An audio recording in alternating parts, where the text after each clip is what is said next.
Mga birds, manghuli tayo ng isda gamit ang pangawil na kawayan. Dito sa dalawang magkaibang spot, ilog at dagat, gamit ang 5 uri ng mga pamain. Hipon, pusit, isda, hermit crabs, kangkong leaves. At syempre mag-food trip tayo pagkatapos mag-fishing dito sa tabing dagat. Tara! What's that mga birds?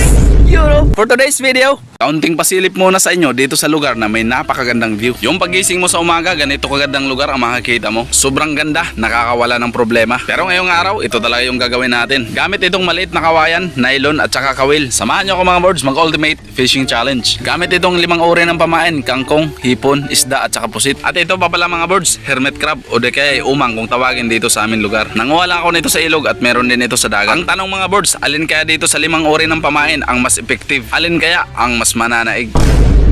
Mananaig kaya ang tunay o yung nagpapanggap lang? Lah, ano yun?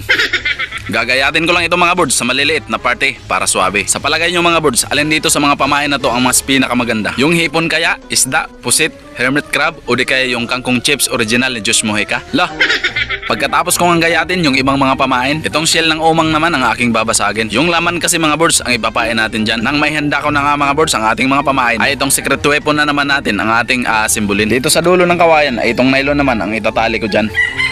At dito ko naman itatali ang kawil sa dulo ng nylon. Grabe, nakaka-excite ang adventure na to mga birds. Di pa man ako nagsisimula ay na-imagine ko na yung malalaki at masasarap na huli.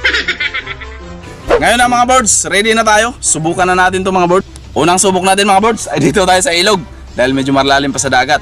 Ang tanong, alin kaya ang mas effective?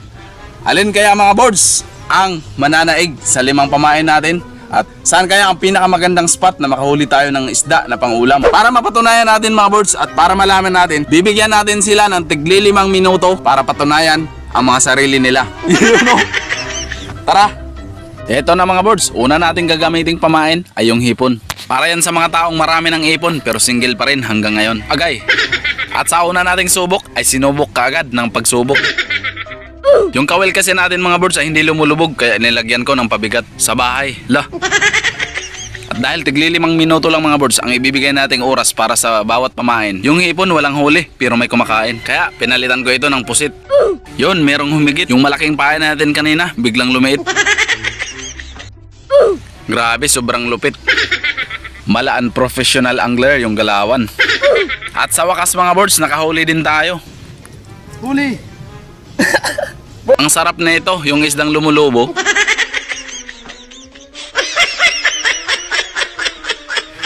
Yun, yung score natin para sa pusit, 1-0. At dahil tapos na mga birds yung 5 minuto, palit pamain naman tayo, yung umang naman ang gagamitin ko. Baka naman makajakpat na tayo. At gagamitan natin yan ng iba't ibang estilo. You know? Sa wakas, nakahuli ulit tayo. Yun. Uy. Yun ulit, isdang lumulubo. At ginamit ko na nga mga birds ang pang final natin na pamain. Baka dito na tayo swertehin. Yun nga lang, wala pa rin. Kaya dala-dala itong malulupit kong mga pamain ay dito naman ako sa dagat. Di tayo mga birds susuko hanggat di niya tayo susukuan. Lo. At pagkatapos ko itong painan, kagad ko nang sinimulan. Grabe, napakalupit talaga ng mga galawan. Kakasimula pa lang, nananakit na yung balikat ko dyan. Napakaganda talaga ng panahon ngayon at napakaganda din ng view. Tapos maganda ka pa. Lah, buti na lang may huli na. Yun. Oh, huli. Huli. Birds oh.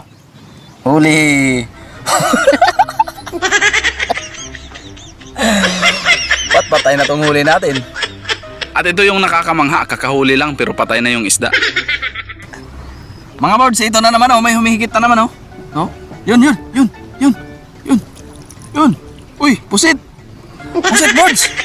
Pusit oh. Patay na yan, nilagay mo lang yan dyan. Eh ano naman ngayon, nilagay ko lang naman yan dyan para mahugasan. At yun nga mga birds, wala nga tayong nahuli. Pero syempre di pa rin tayo susuko. Kung di man gumana yung ating plan A, di proceed tayo mga birds sa plan B. Manganga pa ako ngayon mga birds ng mga alimasag. At tamang-tama naman may alimasag si Mrs. na naapakan. Kaya di na natin papatagalin pa, kunin na kaagad natin. At ang tamang paghuli nito mga birds ay dapat meron kang teknik at saka diskarte. Dahil kunting pagkakamali mo lang sa paghuli, baka yung kamay mo yung madali. At tamang-tama naman ang mga birds, pagkatapos kong makuha ang isang to, ay may napakan naman uli ako. Kaya kagad ko itong sinisid, baka makawala pa. At nakipagbuno na ako sa kanya. At pagkatapos ng mga 30 minuto na pagsisid ko sa ilalim, finally nakuha ko na siya. Tamang-tama mga birds, good size na kaya inilagay ko na kaagad ito sa aming dalang mahiwagang sibot. At sa buong akala ko na tuloy-tuloy na, naghanap pa ako ng maghanap. Sa kabutihang palad, wala na akong nahanap. Kaya tapos na tayo sa plan A, plan B, tuloy tayo sa plan C. Tara! Kita nyo yon, wala tayong maraming huli pero marami tayong ulam. Marami-rami mga birds ang mumukbangin natin ngayon. Huwag na nating patagalin, ramdam ko na kasi yung gutom. Magsiset up nga pala muna kami ni Mrs. ng masisilungan. Napakaganda at napakaaliwalas mga birds ng ating pagpipistuhan. Naglagay lang ako ng mga poste na aming pagtatalian. Napaka-refreshing talaga mga birds ng tanawin dyan. Pagkatapos ko nga maglagay ng mga poste ay sinit up na namin ni Mrs. ang aming pagsisilungan. At pagkatapos nyan ay maghahanda naman ako para sa aming paglulutuan. At sibak muna mga birds ng mga panggatong. Organic, pampaitim ng butas ng ilong. Mga plato, kutsara at kaldero na di kilala ang tutong. Wala namang kasal pero marami ang nakabarong. Na kahit hindi Pasko sa misa ay may hamon. Tamang sit up lang mga birds ng lutuan sa tabi ng dalampasigan. Nakatingin sa malayo at pinagmamasdan ang kanyang kagandahan. At sana din niya ito mapanood para di tayo mabatokan sa ating kakornihan. Talbos ng kamote at dahon ng talinum nga pala mga birds ang aking papakuluan. Habang gumagawa si Mrs. ng salidang para mamaya aming kakainan. Libre lang lahat mga birds galing sa nature. Ganyan lang dapat, tamang discarte lang habang nag-a-adventure. At ang kasunod niyan mga birds ay mag-iihaw ako nitong dala naming shell na saang. Saang lugar ka ba ngayon birds nanonood? Paki-comment naman sa ibaba para may shoutout kita sa susunod. Nang maluto nga ang mga saang shell ay mag-iihaw naman ako nitong mga isda. At isasabay ko na rin itong mga limasag na huli ko kanina. Isang simpleng pamumuhay naman dito sa probinsya mga birds ang inyong napanood. Kahit kung umabot ka sa part ng video na to, maraming salamat sa'yo. Gawin mo din kaya to paminsan-minsan, wag puro trabaho. Yung pakiramdam na malayo ka sa magulong mundo. Bigyan mo naman ng break yung sarili mo.